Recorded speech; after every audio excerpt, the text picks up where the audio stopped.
તો મિત્રો ફરીથી એક મારા ભાંગલા ટૂટલા વ્લોગમાં તમારું સ્વાગત છે.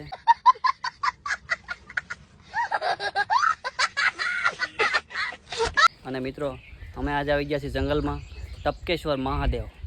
તો જો અહીંયા અંદર ટપકેશ્વર મહાદેવનું મંદિર છે, તો તમને અંદર જઈને નીચે જઈને દર્શન કરાવું. જો ફૂલ જંગલમાં. હાલો મિત્રો, તો અમે નીચે જઈને દર્શન કરીએ આપણે. જો મિત્રો અહીંયા છે નદી ને આ રીતનું કંઈક છે. અહીંયા બાપુનો આશ્રમ છે ને જો અહીંથી અંદર છે ટપકેશ્વર મહાદેવ.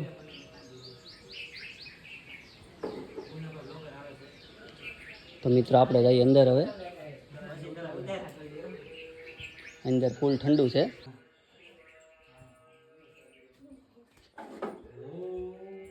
તો આપણા મિત્રો અહીંયા અંદર પહોંચી ગયા છે અને અહીંયા આપણે જે છત ઉપરથી છે ને જે પાણીના ટીપા પડે છે અને એ ટીપાની શિવલિંગ બને છે. ત્યાંથી જ આ ટપકેશ્વર મહાદેવ તરીકે ઓળખાય છે અને આને મિની અમરનાથ તરીકે પણ ઓળખવામાં આવે છે.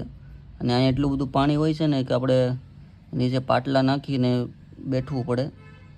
ફૂલ ઠંડુ અને એસી જેવો અનુભવ થાય છે. અને ડુંગરાની નીચે છે, ગુફાની અંદર. અને અહીંયા પાંડવો દ્વારા આ મંદિરની સ્થાપના કરવામાં આવી હતી. અને જો અહીંયા ઉપરથી જે પાણીના ટીપા બધું પડે છે ને એની આવી રીતના બધી શિવલિંગ બની જાય છે. અને આ રીતનું બધું હોય છે અહીંયા. ફૂલ ઠંડુ છે અને ગીરની વચ્ચે આવેલું છે. જો આપણા મિત્રો છે એ જલાભિષેક કરવાનો છે, તો આગળ જલાભિષેક કરીશું. તો મિત્રો આપણે હવે જલાભિષેક કરી દઈએ. જે તમને ઉપર ટીપા જેવું દેખાય છે ને ત્રિશુલની ઉપર જે ટીપા, એની જ શિવલિંગ બને છે. તે ટીપા પડી પડીને જ તે જોઈ જુઓ.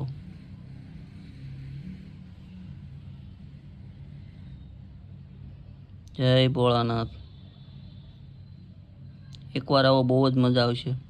તો મિત્રો અહીંયા મુક્તાનંદ બાપુ અને આ બધા બાપુનો ધૂણો છે.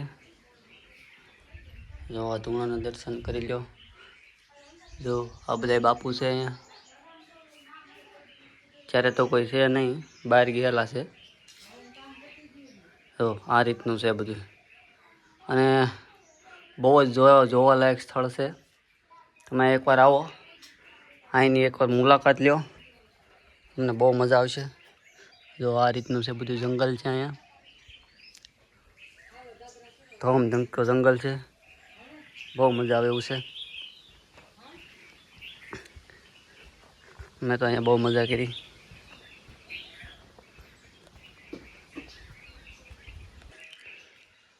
જો અહીંયા ખાલી મિત્રો તમે નદી તો જો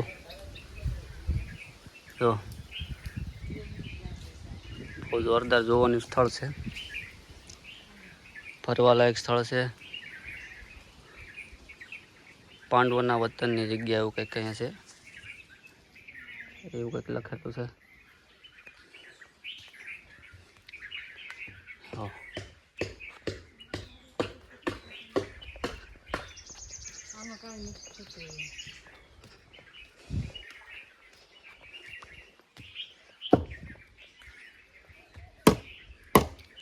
શું થાય શીખા થોડા ખૂતાડવાથી? કાંઈ ખબર નહીં. વિડીયો ઉતારે જ નહીં.